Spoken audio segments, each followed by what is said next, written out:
चलिए शुरू करते హాయ్ हैं। ఫ్రెండ్స్. ఈరోజు అందరు లెవెల్స్ చూసిరనుకుంటా. మన లెవెల్స్ ఈరోజు కొంచెం స్టాప్ లాస్ హిట్ అయినాయి. నేను గూడంగా నిఫ్టీలో ట్రేడింగ్ తీసుకున్నా. మనం అనుకున్నట్టే నిఫ్టీ గ్యాప్ అప్ ఓపెన్ అయింది. ఓకే. మన 24,726 పైన బ్రేక్ అయితే మనం బయింగ్ చూద్దాం అనుకున్నాం. వాళ్ళు అలాగే 24,834 ఎప్పుడైతే బ్రేక్ అయిందో నేనిక్కడ బయింగ్ తీసుకున్నా. అంటే ఇలా బ్రేక్ అయంగానే తీసుకోలేను. అలా రీటెస్ట్ కాంగా ఇక్కడ బయింగ్ తీసుకున్నా. కానీ అది కొంచెం 1:1 వరకెళ్ళింది. 1:2, 1:3 బుక్ చేద్దాం అనుకున్నా నేను. నేను సెకండ్ సపోర్ట్ అంటే రెసిస్టెన్స్ వరకు 24,982 వరకు వెళ్తదనుకున్నా. బట్ ఏమైందంటే అక్కడనే మళ్ళీ రిటర్న్ ఇలా పెద్ద క్యాండిల్ వచ్చేసింది. నా స్టాప్ లాస్ హిట్ అయిపోయింది. నేను కొంచెం లాస్ అయినా. బట్ అప్పుడే फंस ఏంటంటే गया మనం सीएम। స్టాప్ లాస్ అందుకనే పే చేసుకోవాలి. మనం ఎప్పుడైతే తీసుకుంటామో ఆ క్యాండిల్ కింద ఒక 10 పాయింట్స్, 20 పాయింట్స్ తీసుకొని స్టాప్ లాస్ పే చేయాలి. ఇంత పెద్ద క్యాండిల్ అంటే నాకు ఈ రోజు 50% క్యాపిటల్ వెళ్ళిపోతుండే నాకు.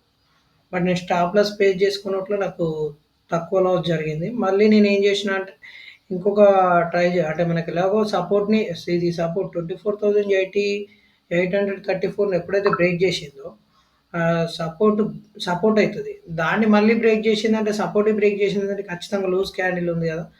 అని చెప్పి ఒక 24,800 దగ్గర ఒకటి తీసుకున్నా పుట్ ఆప్షన్. అది ఒక్క క్యాండిల్‌లోనే మొత్తం కవర్ చేసిందన్నట్టు మనకు.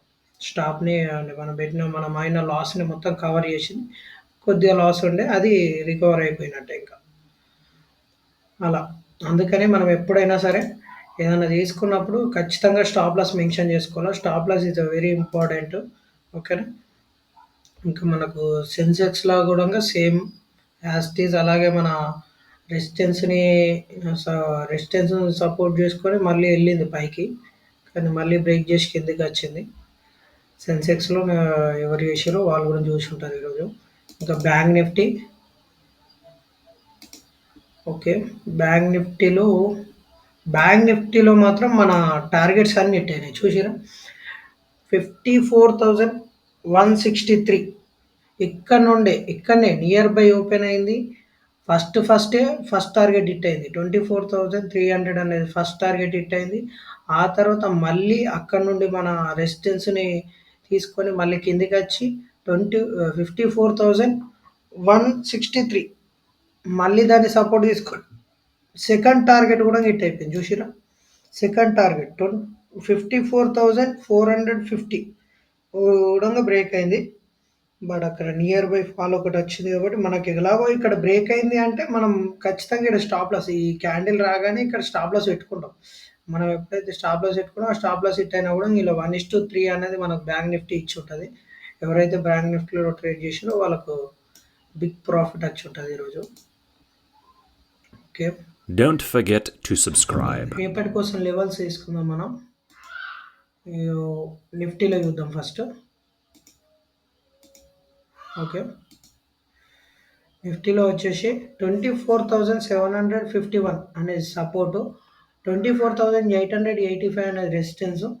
అలాగే 24,834 అన్నది కన్సల్ట్‌మెంట్ జోన్ అన్నట్టు. ఇందులో నో ట్రేడింగ్ జోన్ ఇది. ఇందులో ట్రేడింగ్ అనేది తీసుకోవద్దు. ఫర్దర్‌గా పైకి వెళ్తే బయింగ్ తీసుకోవాలా? లేకపోతే కిందుంటే మాత్రం సెల్లింగ్ కోసం ట్రై చేయాలి గానీ, ఇందులో ఉంటే మాత్రం కన్సల్ట్‌మెంట్ జోన్ అది.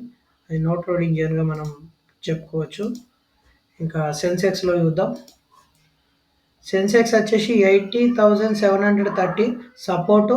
81,174 అనేది రెసిస్టెన్స్. మనకు 81,011 అనేది కన్సైన్‌మెంట్ జోన్. మనం ఇంతకుముందు చెప్పినట్టే ఇందులో గూడంగా నో ట్రేడింగ్ జోన్‌గా పెట్టుకోవాలి మనము. ఎందుకంటే ఇందులో కన్సైన్‌మెంట్ ఇక్కడిక్కడే కన్సైన్‌మెంట్ అయ్యి టైమ్ డికే ఎక్కువైతది. సో, ఆప్షన్స్‌లో ఎవరు చేస్తారో వాళ్ళకి లాసెస్ హెవీగా వచ్చే అవకాశం ఉంటది కాబట్టి 81,174 ఎప్పుడైతే బ్రేక్ అయితదో అప్పుడే బయింగ్ కోసం చూడండి. ఓకే. బ్యాంక్ నిఫ్టీలో చూద్దాం.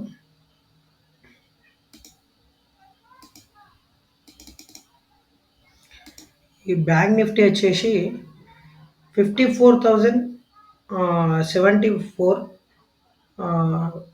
ఇది వచ్చేసి సపోర్ట్‌గా పనిచేస్తది మనకు. 54,300 అనేది కన్సైన్‌మెంట్ జోను. 54,515 బ్రేక్ అయ్యేంత వరకు ఇందులో మనం నో ట్రేడింగ్ జోన్‌కి పెట్టుకోవాలా. ఎప్పుడైతే మనకు 54,074 బ్రేక్ అయితదో అప్పుడు మనకు సెల్లింగ్ తీసుకోవాలి. అదే 54,515 బ్రేక్ అయితే బయింగ్ తీసుకోవాలి. ఇంకా ఆ తర్వాత 55,000 అనేది రౌండ్ ఫిగర్ ఉంది మనకు పైన రెసిస్టెన్స్. కింద వచ్చేసి 53,715 అనేది సపోర్ట్‌గా పనిచేయొచ్చు. ఓకే.